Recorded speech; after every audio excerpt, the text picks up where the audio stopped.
bien s'entendre et pour bien s'écouter. Rendez-vous sur M, la petite radio du Grand Maghreb.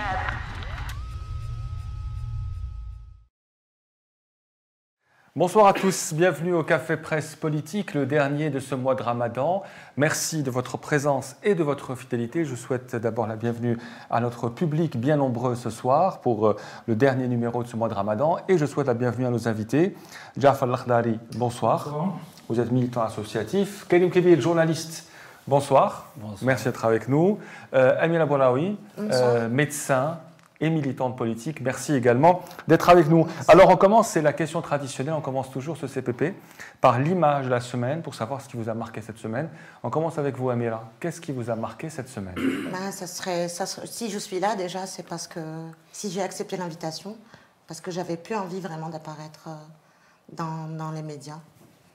C'est la mort du détenu d'opinion qui a heurté toute l'opinion, qui a heurté tous les militants, tous ceux qui sont passés par la case prison ou qui vont peut-être aller en prison.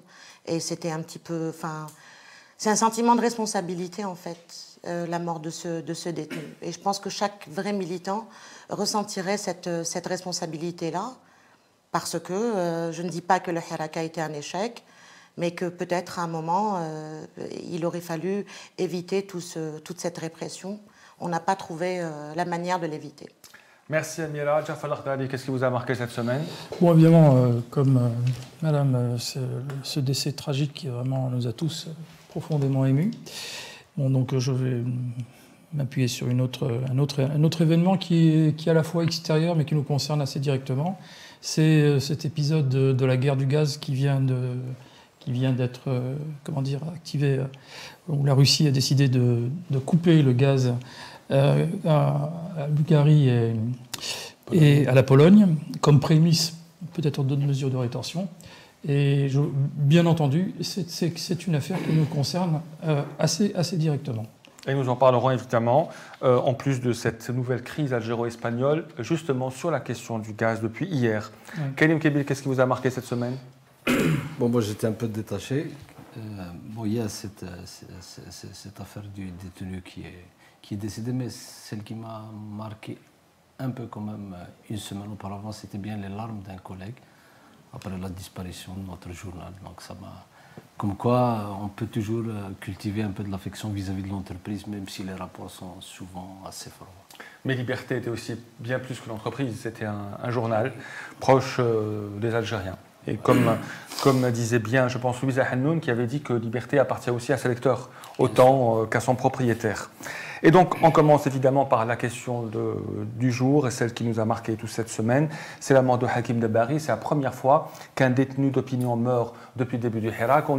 On peut dire que c'est le troisième, depuis Kamaldin Fakhar et Mohamed Tamal, le troisième détenu d'opinion qui meurt en prison, bien avant donc, le début du Hirak. On ne sait toujours pas comment il est mort, mais ce qui est sûr, c'est que ça a provoqué une onde de choc. Il y a eu une série de libérations hier, il y a eu des articles au niveau international. Est-ce qu'on peut dire que la mort de Hakim Dabari, Amira, est un tournant depuis le début du Hirak et depuis le début de ses emprisonnements? Je pense que c'est un énième tournant, mais c'est-à-dire en arriver aujourd'hui à voir des gens mourir dans les geôles juste pour un statut Facebook, c'est très choquant, mais on n'en est pas au premier tournant. Des tournants, il y en a eu. Déjà, le fait d'assister à l'emprisonnement de militants juste pour des... C'est-à-dire, on a commencé à accepter des choses. On n'arrivait pas à militer, à ressortir dans la rue pour condamner justement ces arrestations et cette répression. Mais c'est pas le premier tournant. En 2016, oui, il y a eu l'affaire Tamalt, mais ils avaient géré les choses différemment parce qu'à l'époque, ils avaient donné, la structure pénitentiaire avait donné un communiqué. Bon, un communiqué qui était étrange parce qu'ils avaient déclaré à l'époque que Mohamed Tamalt était décédé d'un AVC. Et par la suite, on avait vu une photo de lui à l'hôpital Mayo, donc avec un crâne opéré. Et puis, on avait beau dire qu'un AVC, ça ne s'opère pas. Ça ne s'opère pas. Là, c'est le médecin qui parle. Là, c'est le médecin qui parle, oui. Et on n'arrêtait pas de dire aussi que c'est probablement un trauma crânien et un hématome extradural et que c'est probablement un trauma. Donc, il a subi probablement une trépanation. mais probablement pas un AVC. Et donc, c'était pas clair. Par la suite, on avait attendu l'autopsie de Mohamed Tamalt pour en savoir plus. L'autopsie n'a pas été communiquée à l'opinion. Pour Kamaldine Fkhar, donc mon confrère, médecin. Mort en 2019, mort en prison. En 2019, après avoir donné une interview, il se retrouvait en prison. Et après une longue grève de la faim. Et il est mort à cause de ça, et à cause d'une prise en charge, justement, une mauvaise prise en charge. Et j'aimerais dénoncer cette manière de prendre un petit peu à la légère lorsqu'un détenu, qu'il soit un détenu d'opinion ou un détenu pour une autre raison. C'est-à-dire que j'ai cette impression que lorsque le détenu demande à recevoir des soins, on prend les choses par-dessus la jambe, parce que j'ai un souvenir de quand j'étais en prison, qu'une jeune fille qui avait 20 ans et qui était en prison parce qu'elle avait fait un avortement. Donc voilà, l'avortement est interdit en Algérie, et cette jeune fille qui avait 20 ans, qui saignait encore quand elle était en prison, et qui était très pâle et très asthénique, et qui se plaignait à la gardienne, lui disait روحي رقدي. Après, j'ai parlé à la gardienne, قلت لها أنا طبيبة وكنت يصرى لها quoi que ce soit نخرج منها, je vous dénoncerai. Et à ce moment-là, elle a pris le temps de lui prendre la température, etc., pour éliminer une infection et lui prendre et qu'elle aille voir un médecin. Mais je pense, d'après les informations qu'on a jusqu'ici, et malheureusement, il n'y a eu aucune communication, ni de la part du ministère de la Justice, ni de la part de Qoleha, ni... On attend toujours, il y a toujours on pas attend de toujours, et les communiqué. jours passent. Oui, Et jusqu'à maintenant, on ne sait pas pourquoi. Est-ce qu'on peut dire, Ja'far al-Khdari, qu'il y a un avant et un après Hakim Dabazi?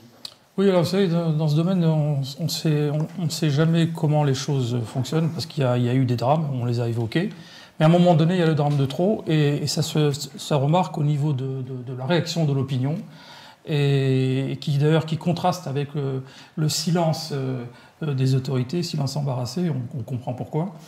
Donc effectivement, c'est un moment fort qui souligne plusieurs lignes de scandale de ce qui ne peut plus durer aujourd'hui en Algérie. C'est la fameuse loi 87 qui pénalise toute opinion prétendument terroriste, alors qu'on voit bien que dans la plupart des cas, on a utilisé cet article pour emprisonner des gens pour délit d'opinion, ce qui est le cas de cette personne.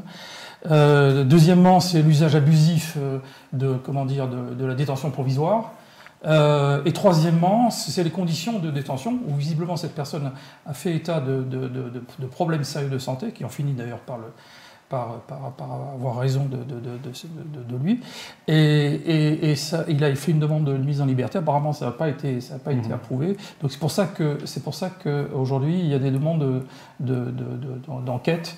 Je sens qu'il y a une pétition qui circule et qui réclame que toute la lumière soit faite sur cette affaire, et que bien entendu, derrière, il y ait des décisions enfin qui soient prises concernant la détention provisoire, concernant cette loi scélérate, et toutes ces mesures liberticides dans lesquelles nous baignons depuis déjà des mois. Et la Ligue algérienne de défense des droits de l'homme ainsi que Amnesty International ont dénoncé cette situation et ont demandé que toute la lumière soit faite sur cette mort.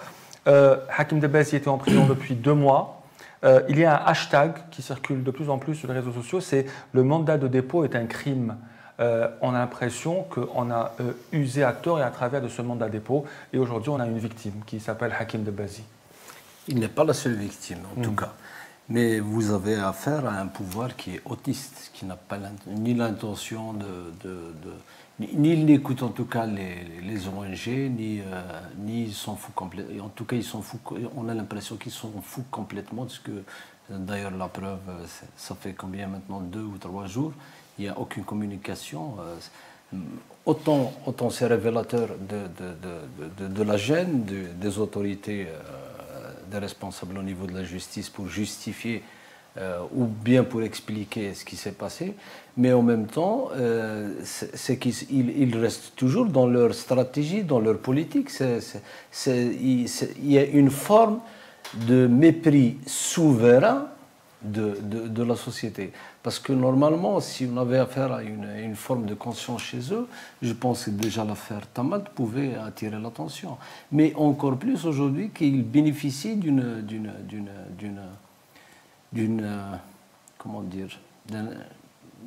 au niveau international, les choses sont en train de changer, donc ils bénéficient un peu de ce silence parce que les Occidentaux sont beaucoup plus préoccupés par ce qui se passe en Ukraine. Donc ils considèrent qu'ils peuvent tout faire, qu'ils peuvent tout se permettre. Donc je suis de ceux qui pensent que je ne m'attends pas en tout cas à beaucoup de choses de leur part actuellement. Et un autre détenu d'opinion également a été libéré aujourd'hui, qui a même des problèmes psychologiques. Il a été libéré de la prison de Kolia. Moi, j'aimerais revenir avec vous sur la prise en charge dans les établissements pénitentiaires. Est-ce que vous avez l'impression que ce côté de la santé, ce côté de la prise en charge médicale n'est pas du tout pris en considération par les autorités ? J'ai cette impression qu'il y a deux poids, deux mesures entre les détenus plus ou moins connus, donc ça fait jaser, ça on parle d'eux, et puis tous les autres détenus dont on ne connaît même pas le nom. Ce monsieur, personne ne le connaissait. Et je pense qu'ils sont nombreux dont on ignore le nom. C'était des jeunes qui étaient dans la rue avec nous et qui se sont fait ramasser pour des raisons...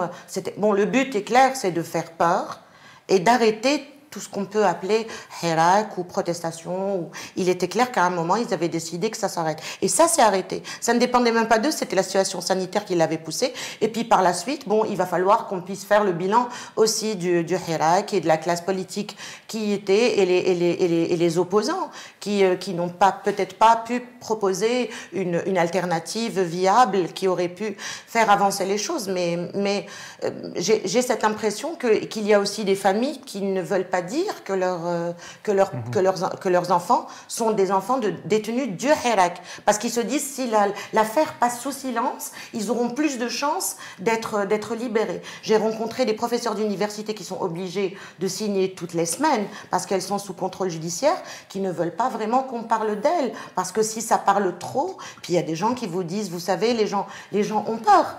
Ils nous ont tellement stigmatisés, détenus du hirak, terrorisme, que oui, il y a des gens qui ont peur, même parfois les collègues de certaines personnes, on me dit plus bonjour, parce que je suis stigmatisée, pointée du doigt comme étant une terroriste, des profs d'université.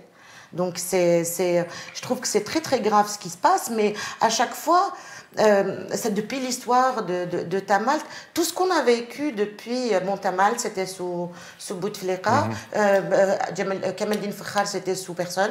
Aussi, Bouteflika, bien sûr. Enfin, Bouteflika, c'était il est mort bien après la démission. Voilà. Et là, depuis les élections, et je le dis et je le répète, je fais partie, même si j'étais contre ces élections qui étaient bidouillées, puis c'est vrai que la situation ne s'y prêtait pas, et c'est vrai que la logique aurait voulu qu'il y ait une constituante, mais ce n'était pas possible. Mais bon, une fois que les élections ont eu lieu et que M. Tebboune est devenu président de la République, il était légalement président. L'une de ses premières déclarations, lorsqu'il vous dit « je tends la main au hirak », il ne l'a tendu que pour la frapper. Il n'a fait que frapper les détenus. C'est-à-dire que depuis ce jour-là, on ramasse les gens, on essaye de les faire taire, on fait peur, les gens n'osent plus, dans un premier temps ne sortaient plus dans la rue, puis par la suite n'osaient plus écrire, n'osaient plus mettre des gens. Et après, les manifestations se sont arrêtées effectivement en mai 2021. Alors, il y a eu aussi une déclaration très intéressante, je ne sais pas si vous l'avez vue, c'est celle de Ben Grina, donc le responsable islamiste du parti El Bina, qui a fait une déclaration en demandant au pouvoir de libérer tous les détenus d'opinion après la mort de Hakim Dabazi, en disant qu'il n'y a pas de raison qu'on se réconcilie avec ceux qui prennent les armes et pas avec les détenus d'opinion. Qu'est-ce qu'on peut dire sur cette déclaration? Jafar Al-Khattabi, on commence avec vous. Est-ce que c'est une déclaration innocente? Est-ce qu'il parle en son propre nom ou est-ce que ça cache autre chose?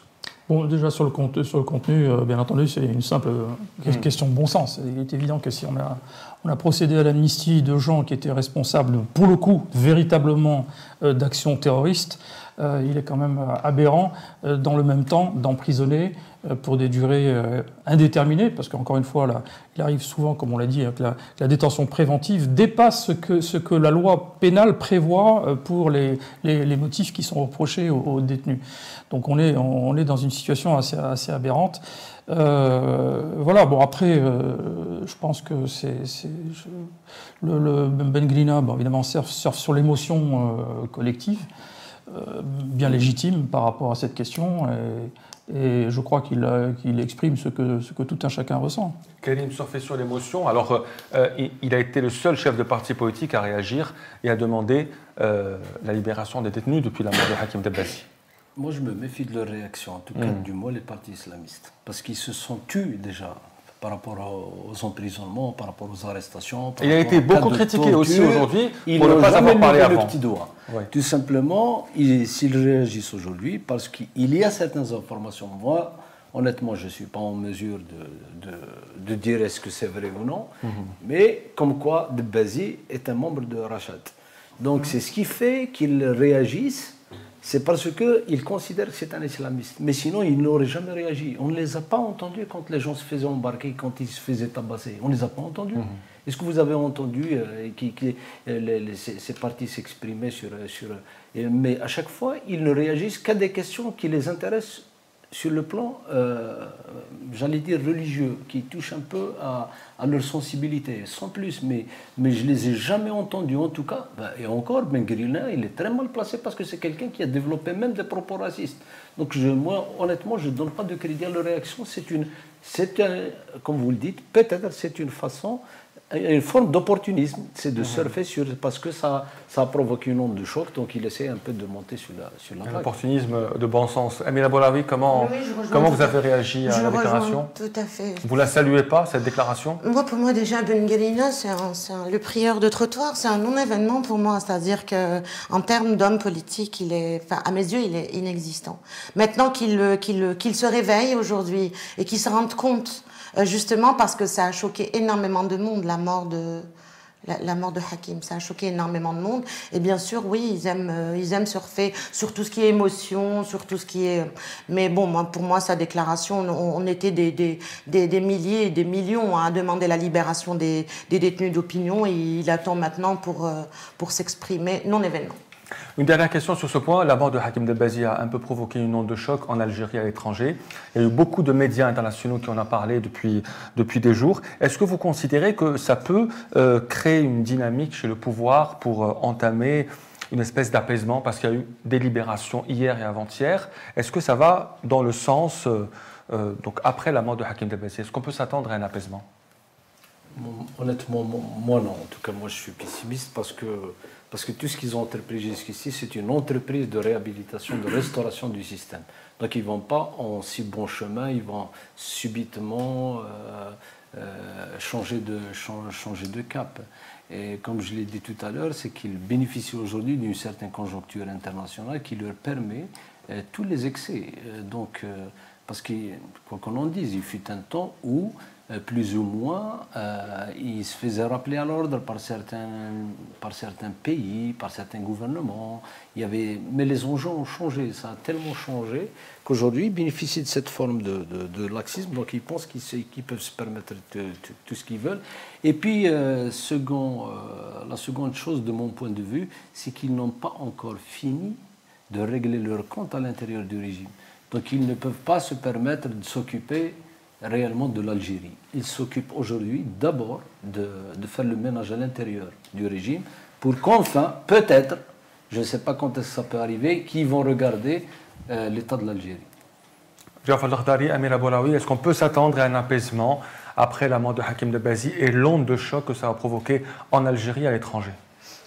C'est à chaque fois, c'est le chaud et le froid. C'est-à-dire à chaque fois, il libère un certain nombre de personnes et puis on se dit, apparemment ce pouvoir, il reprend un petit peu de conscience et c'est bon, ils vont passer à autre chose et libérer tout.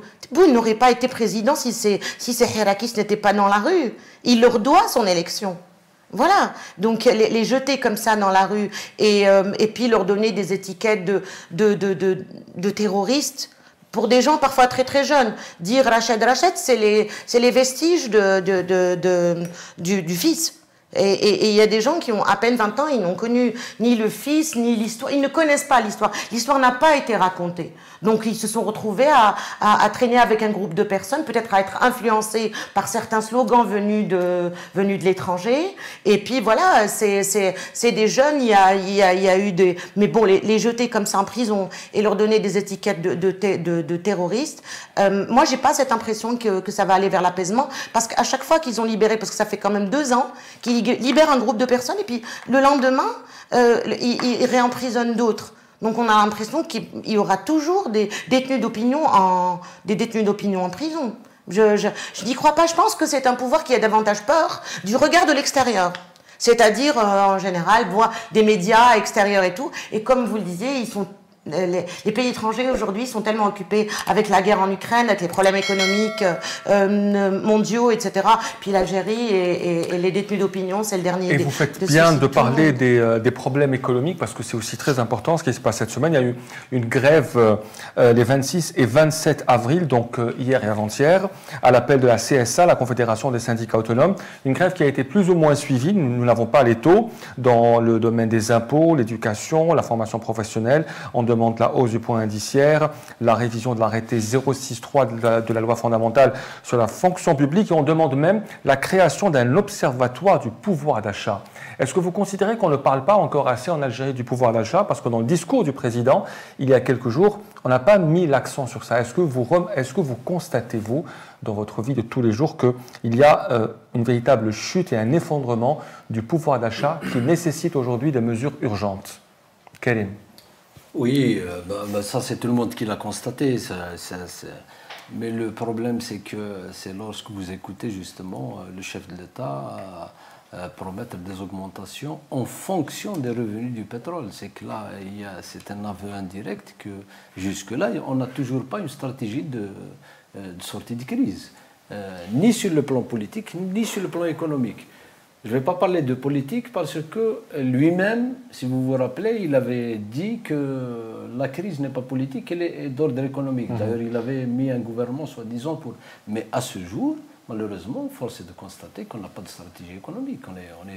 On est toujours dans les anciennes recettes, c'est-à-dire c'est la distribution de la rente. C'est ce qui fait qu'il promet des augmentations en fonction des revenus des hydrocarbures. Mais bien entendu, le pouvoir d'achat, ça passe de tout commentaire. Tous les Algériens souffrent aujourd'hui. Et c'est ce qui fait que cette grève, de mon point de vue, elle en appellera d'autres dans un proche avenir. Et d'ailleurs, si retour du Hirak qu'il y aura, ça sera à travers justement cette mobilisation des travailleurs. Jafar Lakhtar, il y a eu beaucoup de déceptions, des hausses de prix, alors qu'il y a eu une augmentation des salaires. Pourquoi est-ce que le problème persiste? Alors, tout d'abord, parce que de revenir sur la question que vous avez posée tout à l'heure, qui est importante, parce qu'en fait, on ne peut pas en Algérie séparer la question économique du politique, pour des raisons particulières du fait que c'est une économie de rente, gérée par l'État. Et donc, mais là, il y a une certaine redistribution. Oui, absolument. Donc, effectivement, il y a effectivement des prix du pétrole et du gaz, surtout, qui ont explosé, qui vont donner forcément un certain confort financier, en tout cas à court moyen terme au régime, qui pourrait même devenir beaucoup plus important s'il fait un certain nombre de choix, et il est sollicité en ce sens. Donc il y a des enjeux très très lourds derrière, qui d'ailleurs qui pourraient amener effectivement une configuration assez différente dans les années à venir si certains choix sont faits. Bon. Alors pour en venir à la question justement du régime, c'est-à-dire comment interpréter ces libérations, ces emprisonnements, etc.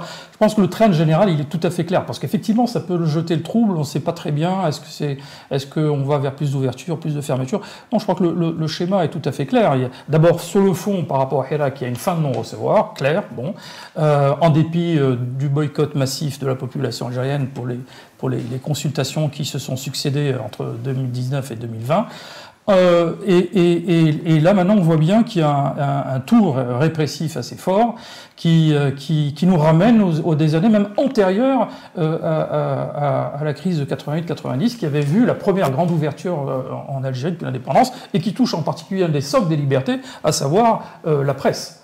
Donc on voit bien aujourd'hui le champ des libertés se rétrécit dans tous les domaines, que ce soit le domaine associatif, que ce soit le domaine des médias, le domaine de l'expression en général, puisque là ce sont des gens qui publient des posts et qui se retrouvent en prison donc pour des délits d'opinion. C'est ça la tendance générale, elle est très claire. On va vers un régime autoritaire avec un problème que vient de souligner monsieur, savoir qu'un régime qui est lui-même en crise, qui n'a pas réglé sa crise interne, qui est peut-être à l'origine d'ailleurs de la crise politique de 2019. Bon. Et donc, on est dans cette situation paradoxale, c'est-à-dire c'est un régime autoritaire, mais qui n'a pas d'autorité. Qui n'a pas d'autorité sur ses propres troupes, déjà. Parce que déjà, de l'intérieur, il est contesté, et à un niveau comme on l'a jamais connu pratiquement depuis l'indépendance. Et par ailleurs, par rapport à la population, comme le montre le boycott et le schisme qu'il y a par rapport à la population, en dépit des appels dans le contexte effectivement complexe et troublé aujourd'hui, en dépit des appels au front interne, il y a un véritable et grave problème, c'est qu'il y a une coupure par rapport à la population. Elle est réelle, elle est très forte, elle est extrêmement dangereuse, effectivement, dans ce contexte. Alors, donc, j'en reviens là-dessus. Il est bien entendu que là, la question sociale qui va venir, parce qu'il y a une inflation importée, il y a une crise mondiale, sur fond de crise structurelle de l'économie algérienne, parce qu'elle n'a jamais réussi à mettre véritablement des fondamentaux sains qui auraient permis justement de faire face à des crises de ce type, eh bien, effectivement, on va prendre de plein fouet, sauf qu'il y a effectivement un petit matelas financier qui va pouvoir permettre de répondre à certaines attentes sociales, comme ça a été fait dans le passé, mais sur le fond, on va très clairement vers des situations qui vont s'aggraver. En particulier, comme vous le savez, le secteur privé a énormément souffert des crises qui viennent de se passer. Il y a des faillites en série, et je pense que les problèmes sont malheureusement de ce côté-là devant nous. Est-ce que vous considérez, Amir Aboulaoui, qu'il y a une coupure avec les citoyens malgré les augmentations de salaire? Est-ce que vous considérez que c'est aussi une redistribution de la rente? Je ne sais pas si on peut considérer que ce soit des augmentations de salaire, parce que le dinar a subi une telle dévaluation que même ces augmentations, en fait, elles ne représentent absolument rien. Et c'est vrai qu'on le ressent dans la vie de tous les jours, lorsque des gens dans un marché ne demandent même plus de l'argent, mais que vous lui donniez, que vous lui permettiez d'acheter 2 carottes, une courgette, de quoi manger le soir. La mendicité a augmenté en flèche, le vol, la criminalité, ça on le vit dans notre vie de tous les jours en tant qu'Algérien, on la voit la crise.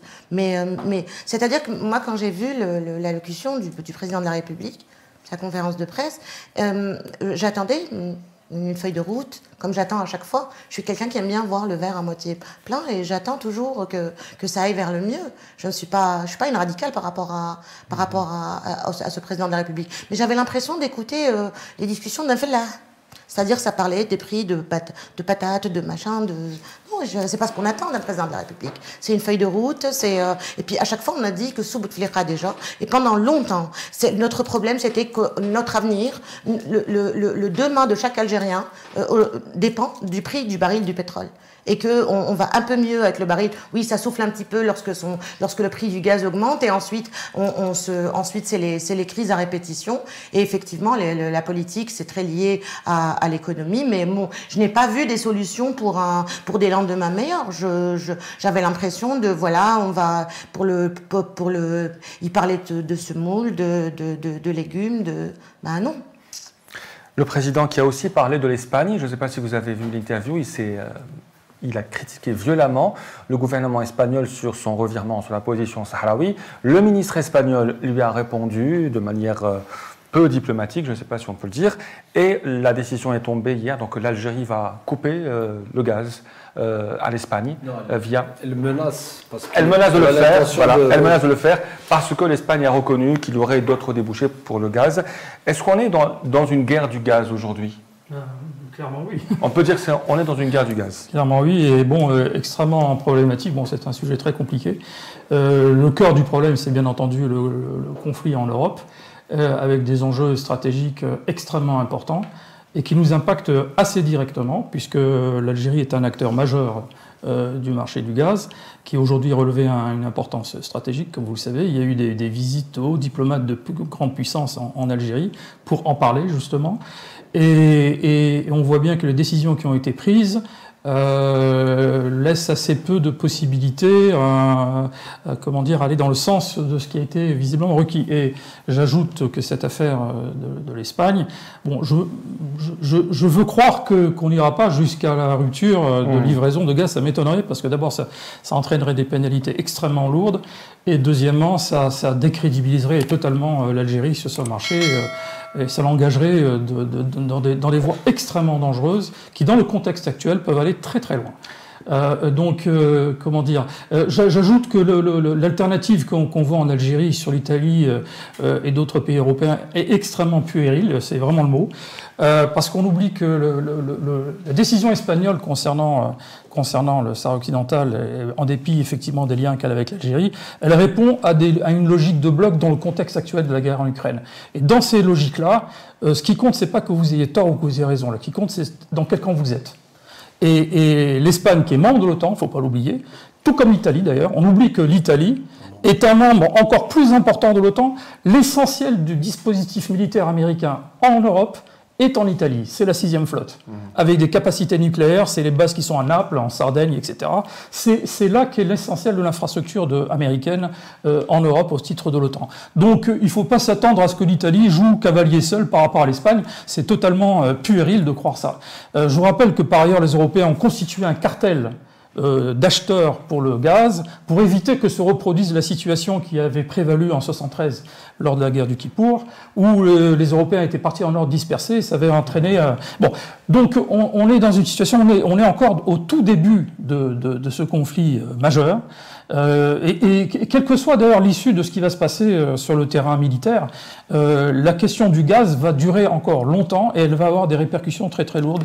Donc c'est quelque chose qu'il faut suivre de très très près. J'en profite d'ailleurs, j'ai en face de moi Monsieur Le Marny qui avait fait une très bonne remarque dans une émission du Café des Experts concernant justement la question de l'énergie, en disant que si on ne prenait pas les décisions fondamentales, notamment il parlait du solaire, mais pas que, si on ne prend pas les bonnes décisions qui engagent l'avenir du pays, il ne faut pas croire que la situation va rester telle qu'elle est. Surtout dans les grandes configurations qu'on voit. Je vous rappelle qu'il y a une crise qui part pratiquement du Sahara occidental jusqu'à l'Érythrée, entre l'Afrique subsaharienne et l'Afrique du Nord, et qui a entraîné déjà la restructuration de 2 États majeurs, à savoir le Soudan et l'Éthiopie. Donc on est dans une situation où il y a un arc de crise qui aujourd'hui amène à des conflits armés qui, bien entendu, à la fin, entraîneront des reconfigurations fondamentales dans des termes qu'on ne peut pas imaginer aujourd'hui. Donc ce sont des choses extrêmement importantes, et je termine là-dessus.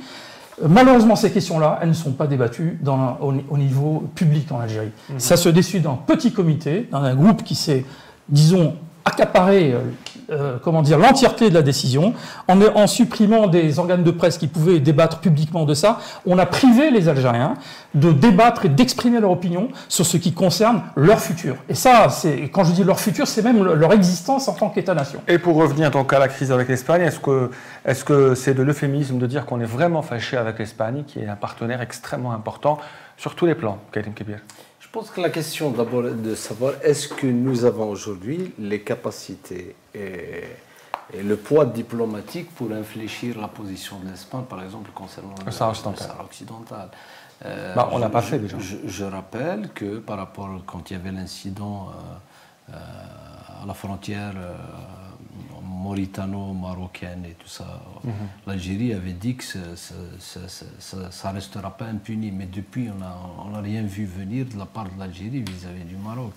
Donc, moi, je ne dirais pas que je n'accorde pas trop de crédit à ce qu'ils disent, mais de toutes les façons, j'ai toujours pensé, en tout cas les diplomates le disent assez souvent, que la politique étrangère reflète la politique intérieure. Or, aujourd'hui, chez nous, malheureusement, c'est que vous avez affaire à un pouvoir qui est complètement coupé du peuple, qui a un grave problème de légitimité. Donc, il ne sait pas réellement comment agir. Même aujourd'hui, dans la crise ukrainienne, il est écartelé entre rester avec la Russie, qui est en vérité son partenaire stratégique, mais qu'il a du mal à assumer publiquement, parce que c'est le principal fournisseur de l'armement de l'Algérie, la Russie, mais en même temps, il y a l'enjeu énergétique avec l'Europe. Donc il est écartelé. De là, comme l'a dit, est-ce que l'Algérie a les capacités de changer la position de l'Espagne ou d'influer. Honnêtement, je ne pense pas. Ça reste beaucoup plus un discours à consommation intérieure. Amina Boulaoui, certains peuvent dire qu'on s'est fait beaucoup d'ennemis. Est-ce que vous êtes d'accord? Ah oui. En tout cas, pas assez d'amis. Ça, c'est clair. On s'est fait beaucoup... en général, c'est-à-dire pour qu'un pays soit fort, il faut qu'il ait des alliés, il faut une diplomatie forte et puis arrêter avec cette gestion un peu musculaire des pectoraux, voilà, j'arrête, c'est pas... On est censé, dans cette conjoncture, gagner un maximum d'argent, justement, et ça, apparemment, ça va pas être le cas. C'est dommage pour l'Algérie, c'est dommage pour le peuple. Et puis bon, monsieur maîtrise mieux le dossier que moi. Et puis malheureusement, comme vous le dites, les organes, les médias, d'habitude, on s'informait dans le journal Liberté. Non, maintenant, on n'a pas d'informations en fait. Et quand on parle d'amis et d'ennemis, la France en ce moment est plutôt amie qu'ennemi, puisqu'on peut dire que c'est le retour de la lune de miel. On le voit dans les discours du président et des membres du gouvernement. Il y a eu une élection présidentielle, donc en France, le 24 avril dernier, deuxième tour, qui a été plus ou moins suivi en Algérie. L'Algérie est toujours concernée. Emmanuel Macron a gagné. Quelle incidence sur l'Algérie, selon vous? Est-ce que l'Algérie a beaucoup plus intérêt à voir le président actuellement être reconduit ou une autre alternative? Jafar Al-Khdari. De toute façon, le mess est dit. Bon, il est reconduit, donc la question ne se pose pas. Maintenant, est-ce qu'il faut s'en féliciter par rapport à l'alternative qu'il y avait? Bien entendu, je ne crois pas qu'il y ait une personne sensée qui dirait le contraire. Je dirais même que Macron est incontestablement l'un des présidents depuis l'indépendance qui a fait le plus pour l'ouverture et pour un partenariat renouvelé avec l'Algérie. Sur la question mémorielle ou économique? Sur toutes les questions, mais même sur la question mémorielle, il a extrêmement avancé. Il est faux de dire qu'il a fait demi-pas. Et il faut tenir compte, comme en Algérie d'ailleurs, des opinions internes. Et par rapport à ces questions-là, il a fait des avancées absolument extraordinaires. Le problème, c'est que la main tendue, elle est restée en l'air. Donc j'espère que... parce que c'est un peu compliqué, parce qu'on est, disons, mouvement citoyen qui conteste un régime, etc. Donc on peut s'étonner peut-être des propos que je tiens. C'est que tout simplement, il faut bien comprendre, il y a que ce mouvement qui est pacifiste, qui veut un changement de régime, il s'inscrit dans la continuité de l'État. Et quand je fais référence à ces rapports, je parle des États. Et nous avons intérêt, toute opinion confondue, compte tenu des intérêts stratégiques de l'Algérie, à ce qu'il y ait de très bons rapports entre la France et l'Algérie. Voilà. Pour des raisons, je n'ai malheureusement pas le temps de développer ici, mais enfin, je pense que la plupart sont assez clairs pour la plupart d'entre nous. Évidemment, ça dépend après des contextes politiques ici et là, mais je pense qu'on a une configuration aujourd'hui. Donc vous êtes d'accord avec Kamel Daoud qui a dit « Je vote Macron parce que l'Algérie a besoin d'une France qui avance » ? Oui, oui, je souscrirais assez. Je ne l'ai pas lu, là, on m'en a parlé de cet article, je ne l'ai pas lu. Non, c'est un tweet, c'est un tweet. Pardon ? C'est juste un tweet. C'est juste un tweet, d'accord. Bon, on peut dire ça, oui. Karim Kébir ? En tout cas, est-ce que l'Algérie a le choix ? C'est quand même le même Emmanuel Macron qui a mis en doute l'existence d'une nation algérienne. Oui, bon, là, tout le monde était unanime à dire qu'il a dérapé. Mais ce qu'il a dit sur le régime, tout le monde avait applaudi. Donc il avait raison sur ça et pas sur autre chose. Bien sûr. Alors, et Tebboune avait dit qu'il ne serait pas le premier qui va faire le premier pas. Il a fait le premier pas, Macron. Aujourd'hui, c'est lui qui l'invite. Donc, finalement... C'est le président Tebboune qui invite Macron. Absolument. Donc, tout compte fait, c'est ce qu'ils attendaient. Et puis, n'oubliez pas que la France est actuellement... c'est elle qui préside l'Union européenne. Donc, dans les enjeux actuels, l'Algérie n'a pas d'autre choix qu'à... Et puis, bon, passons sur la dimension historique, les relations, la dimension humaine qui lie les deux pays. Donc, ils ne peuvent pas se chamailler éternellement. C'est comme un couple, un beau jour, ils doivent forcément se réconcilier. Il faut juste rappeler que sur le vote des Français d'Algérie, c'est Emmanuel Macron qui a gagné au deuxième tour avec 97% des voix, contre 3% pour Marine Le Pen. Est-ce que l'Algérie a besoin d'une France qui avance avec Emmanuel Macron ? D'une France qui avance avec ou sans Emmanuel Macron. Bon, je comprends que les Algériens, les Français d'Algérie aient voté Macron. C'était difficile de voter pour pour Marine, vu les déclarations et vu l'histoire. Il parlait de couple, mais on a l'impression parfois que c'est un amant et une maîtresse qui n'arrêtent pas de se chamailler. Ça fatigue à la longue. Ça fatigue. Donc, ouais, tout le monde veut des relations plus apaisées, des relations d'égal à égal entre deux pays qui sont voisins, ils sont en face. Je me rappelle qu'il y avait eu des projets pour la Méditerranée, pour les pays de la Méditerranée, etc. Une France qui avance, bon, j'irai pas jusqu'à faire la déclaration de Kamel Daoud, il y a mis avec Monsieur Macron qui a son livre, c'est son livre de chevet, le livre de Daoud. Donc moi, Macron, c'est pas un ami, c'est un président qui a été élu démocratiquement par son peuple. J'aurais aimé que ça se passe de la même manière ici. Pour l'instant, c'est pas le cas. Mais oui, bon, deux pays qui arrêtent de se chamailler éternellement et surtout d'instrumentaliser cette histoire de mémoire qui, à chaque fois, il est devenu... Alors, de temps en temps, il nous dit, le président de la République, mon ami Macron, et puis de temps en temps, ça laisse circuler, ça rien du tout. Il va falloir qu'on puisse avancer, et puis avec ceux qui veulent bien nous voir avancer avec eux. Voilà. Est-ce qu'on peut s'attendre à d'autres développements en plus de la question mémorielle, ou est-ce que selon vous, pour les 5 ans à venir, avec le président français Emmanuel Macron, ce sera toujours la question essentielle entre les deux pays, la question mémorielle, et pas de développement économique et d'investissement? Jafar Lardari. Écoutez, je pense que sur la question mémorielle, comme encore une fois, il y a beaucoup de choses qui ont été faites côté français, et beaucoup de choses qui n'étaient pas reconnues. Est-ce que d'autres choses côté français doivent être faites? Par rapport à la question mémorielle? Oui. Je pense qu'il faut approfondir. Je pense que surtout qu'il faut que s'établisse un dialogue, une concertation, etc. On prend souvent comme exemple le cas franco-allemand où il y avait aussi un fossé mémoriel extrêmement grand, avec côté français en tout cas un traumatisme bien plus grand que le traumatisme algérien. Mais il a été surmonté quand même en très peu de temps. Il y a quand même eu 3 guerres majeures qui ont pratiquement détruit une bonne partie de la France avec des millions de morts. Et 10 ans, 15 ans après la guerre, tout était réglé et on a pu construire l'Europe sur cette base avec les résultats qu'on sait aujourd'hui. Bon, c'est ça que côté français, on espère pratiquement depuis l'indépendance. Hein. Mais il est vrai que cette question mémorielle a été négligée à tort. Et qu'aujourd'hui, je pense que l'essentiel a été fait. Maintenant, il faut approfondir. Il faut que côté algérien aussi, on exprime un peu ses points de vue, parce que c'est vrai que c'est pas facile de comprendre certaines choses, certains événements. L'historiographie, c'est très compliqué. Hein, tout dépend de la manière dont vous éclairez tel ou tel événement, et toute l'écriture de l'histoire s'en trouve transformée. Donc c'est un débat sans fin. Mais ça, effectivement, je pense que côté français, ils ont fait, le travail essentiel a été fait, et une foule de documents, nouvelle génération d'historiens qui a produit des choses vraiment remarquables, avec des archives ouvertes, et tout a été dit, les dopes, la torture systématique, les tribunaux d'exception, les exécutions extrajudiciaires, enfin, pour ce qui concerne la guerre d'Algérie, pour ce qui concerne la colonisation et ses exactions, etc., tout a été dit aussi, enfin, en tout cas l'essentiel. Donc on ne peut pas dire qu'on cherche à masquer ou à refouler la mémoire, à l'enjoliver, comme ça a été effectivement dit sous la poussée de certains lobbies en France. Aujourd'hui, on ne peut pas dire que ce soit le cas.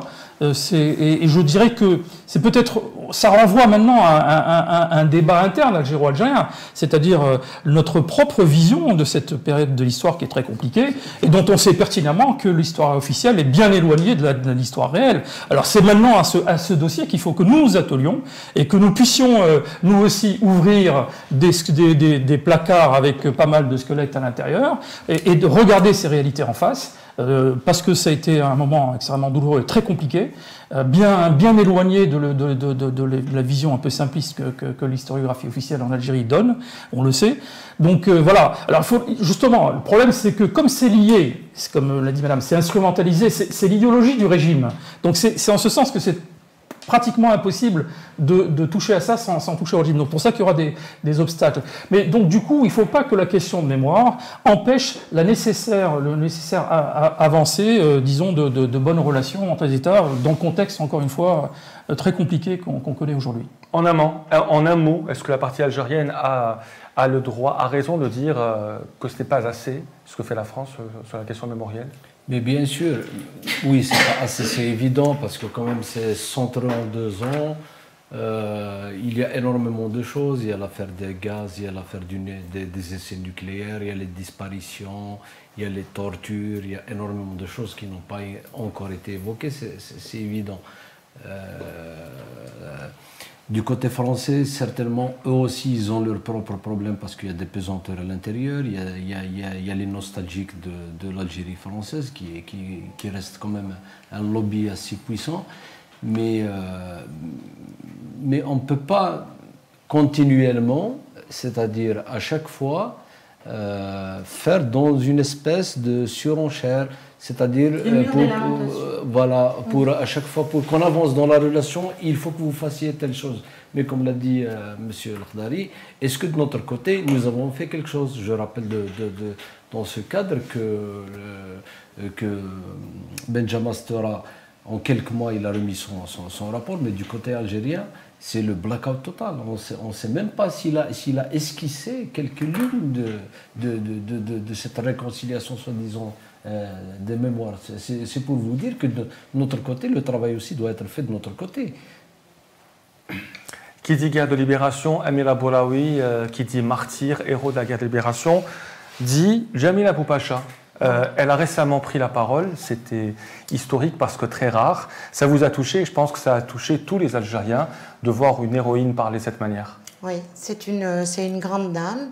Et puis pour rester dans le même sujet, sa déclaration de remercier les Français qui se sont mis du côté de la guerre de libération et de la cause algérienne, c'était très touchant parce que c'est vrai qu'il y a eu énormément de Français qui se sont mis qui se sont sentis algériens.